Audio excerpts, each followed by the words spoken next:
Hello, नमस्ते। आप नमस्कार। जी, आप अनुभव के बड़े भाई बोल रहे हैं?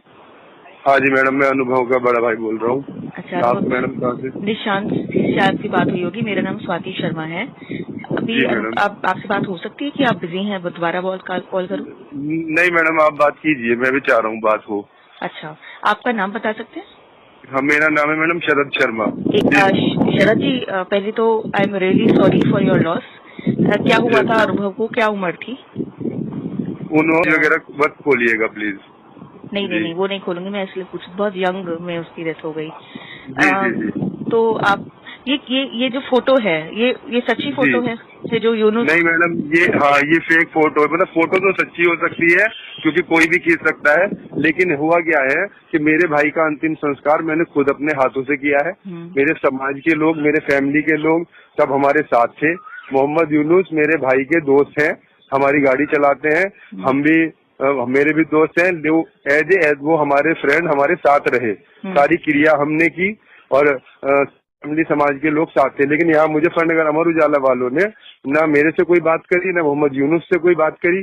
किसी ने कोई फोटो खींच लिया और वो क्या है ना, जैसे ये राब डालते हैं ना अग्नि में, ये कोई भी डाल देता है। पंडित जी ने जो 5 किलो राब पन्नी भर के डाली, उन पंडित जी का फोटो तो किसी ने नहीं खींचा जो क्रिया करा रहे थे। आप देखिए ये बात।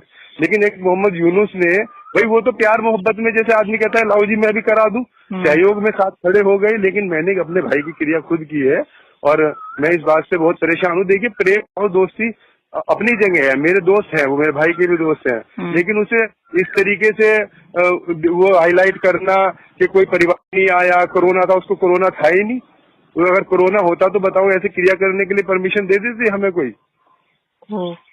और मैं भी खुद पत्रकार हूँ। मैं यहाँ एक न्यूज मैगजीन निकलती है ऑन ड्यूटी, अच्छा उसका पत्रकार हूँ मैं। अच्छा। और हाँ, लेकिन मुझसे किसी ने वो संपर्क नहीं करा। लेकिन लोग आए हुए थे तो फोटो किसी ने ले लिया। लेकिन मैं इस बात से आ रहा हूँ कि पंडित जी का भी तो कोई फोटो खींचता, जो पंडित जी क्रिया करा रहे हैं। मेरे भाई वहाँ मौजूद हैं एक फोटो में।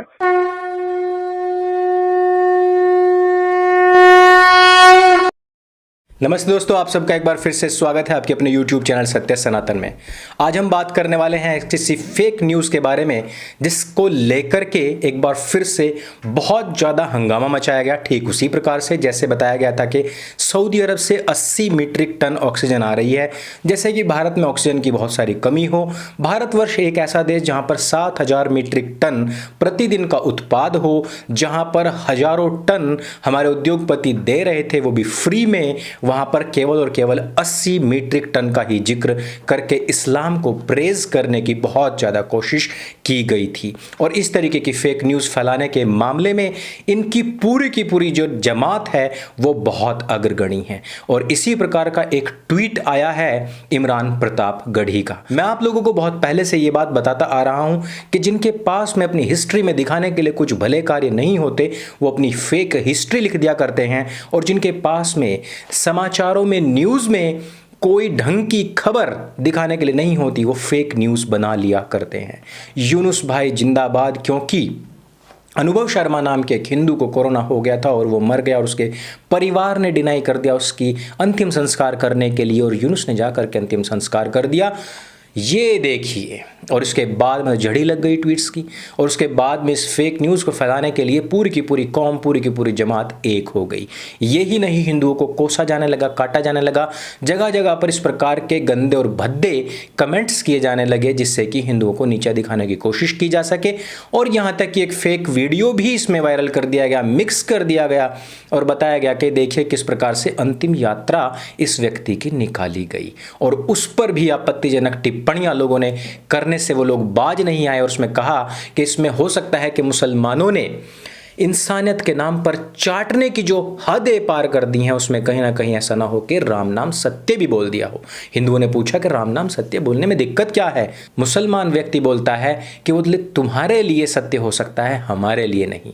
यानी कि इंसानियत के नाम पर नफरत की पराकाष्ठा जो आप देखिए किस हद तक गई हुई है। और ये तो तब है कि जबकि ये एक फेक न्यूज़ थी। सच्ची कोई खबर होती तो भला क्या ही होता। सच्ची खबर आई थी रुड़की से, जहां पर निधि पासवान नाम की एक दलित बेटी को 3 मुस्लिम लड़कों ने घेर करके चाकू से गोद डाला था। उस पर आज तक किसी ने भी ये बात नहीं की कि ये गलत हुआ है। नैना कौर को मार दिया गया था चाकू से गोद के, क्योंकि उसने भी बहन पासवान की तरह ही मना कर दिया था एक मुस्लिम शाहरुख खान को, उसको भी चाकू से गोद कर मार दिया गया था। इसके साथ ही इस पूरे के पूरे आपदा काल में आपदा को अवसर में बदलने वाले लोगों की भी कमी नहीं। लेकिन इन सब चीज़ों को ढकने के लिए रवीश कुमार, अभिषार शर्मा, इमरान प्रतापगढ़ी हो या फिर कासिफ हो या फिर खुद मोहम्मद जुबैर जो तथाकथित फैक्ट चेकर है, ये सब लोग इस ढकने और ढांपने के मामले में, फेक न्यूज़ को स्प्रेड करने के मामले में सबसे आगे हैं।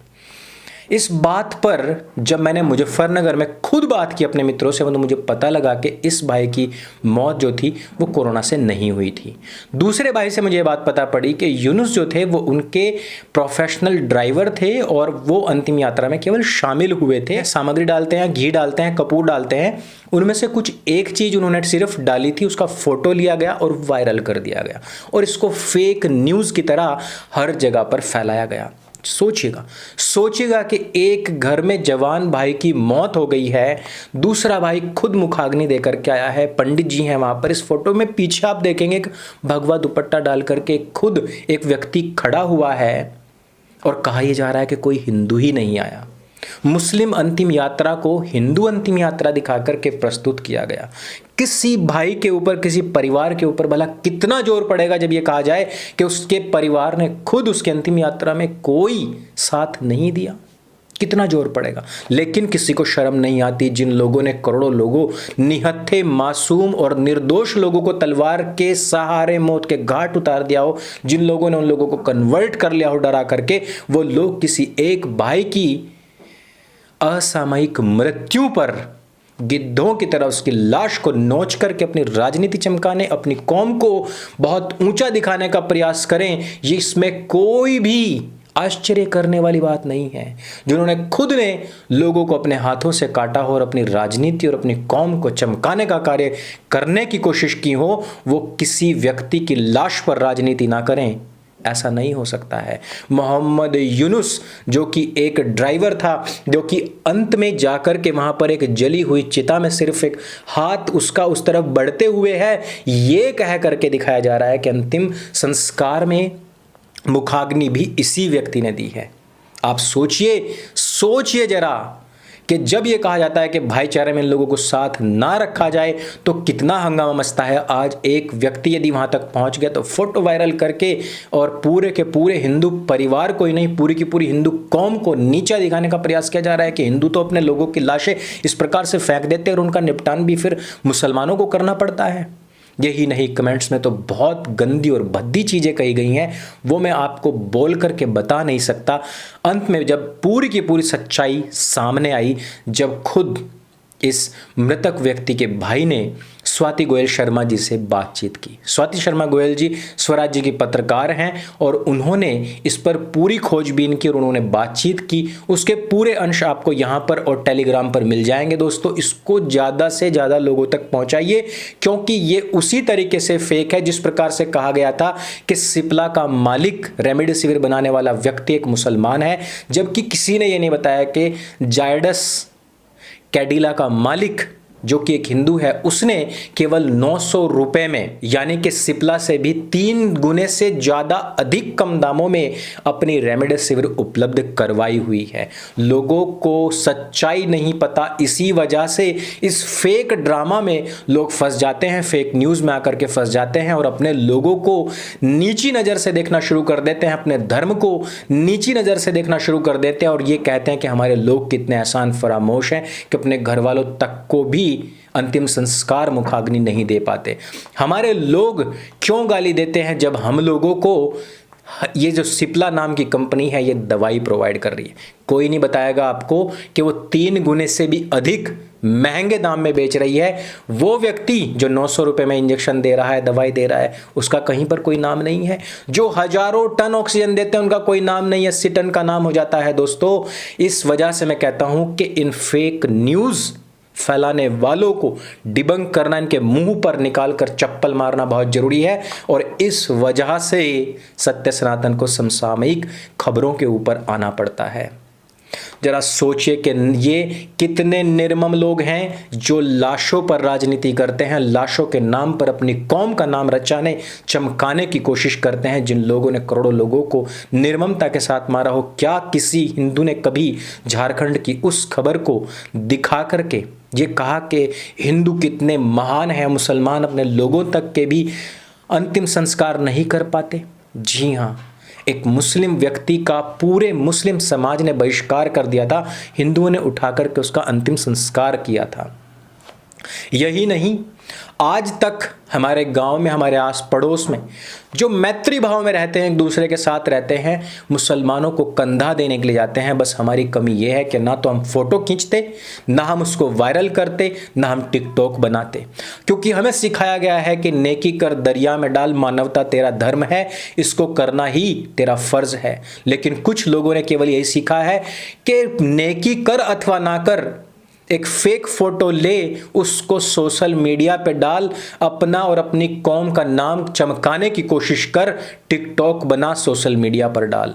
लेकिन जब सच्चाई सामने आती है तो ना तो कौम की छवि बन पाती है, ना तुम लोगों की छवि बन पाती है। ऊपर से जो सच की लाठी है, जो तमाचा है, वो बड़ी जोर से पड़ता है। वास्तव में यदि इस प्रकार का कोई कार्य किया गया होता दोस्तों, तो मैं वाकई में कहता कि मानवता, इंसानियत के लिए किसी यूनुस भाई ने एक बहुत बड़ा कार्य किया है। लेकिन यूनुस वहां पर सिर्फ अपने साथी के लिए पहुंचा। लेकिन आज यूनुस के उस फोटो के नाम पर भी राजनीति करके सोशल मीडिया पर डालने वाले लोगों ने यूनुस को भी नीचा देखने के लिए मजबूर कर दिया है। दोस्तों, आपको क्या लगता है कि इस तरीके की लाशों पर राजनीति करने वाले लोगों को, इन बेशर्म लोगों को क्या सजा नहीं मिलनी चाहिए? क्या इन लोगों के ऊपर एफआईआर नहीं होनी चाहिए? क्या इस प्रकार से किसी धर्म को, किसी कौम के लोगों को नीचा दिखाने, उनको गाली देने वाले लोगों को, उनके ऊपर कोई कार्रवाई नहीं होनी चाहिए? क्या इतने बड़े बड़े नाम, ये ब्लू टिक धारी लोगों के ऊपर कोई कार्रवाई नहीं होनी चाहिए? क्या ये तथाकथित फैक्ट चेकर्स जो इस तरीके की फेक न्यूज़ को प्रमोट करते हैं, क्या इन लोगों के ऊपर कोई कार्रवाई नहीं होनी चाहिए? आपका क्या मानना है, ये हमें नीचे कमेंट करके जरूर बताइए। और आपको ये खबर कैसी लगी, और आपको स्वाति जी की ये जो पूरी की पूरी रिपोर्टिंग है ये कैसी लगी? हम बल्कि कोशिश भी करेंगे स्वाति जी को सत्य सनातन पर लाएं और बहुत सारे अन्य विषयों पर भी बातचीत करें। हमें नीचे कमेंट करके जरूर बताइएगा।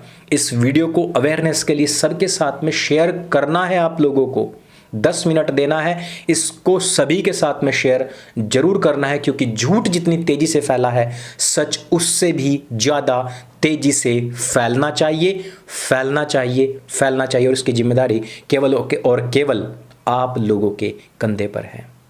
मेरे संग बोले सत्य सनातन वैदिक धर्म की जय। जय हिंद, वंदे मातरम।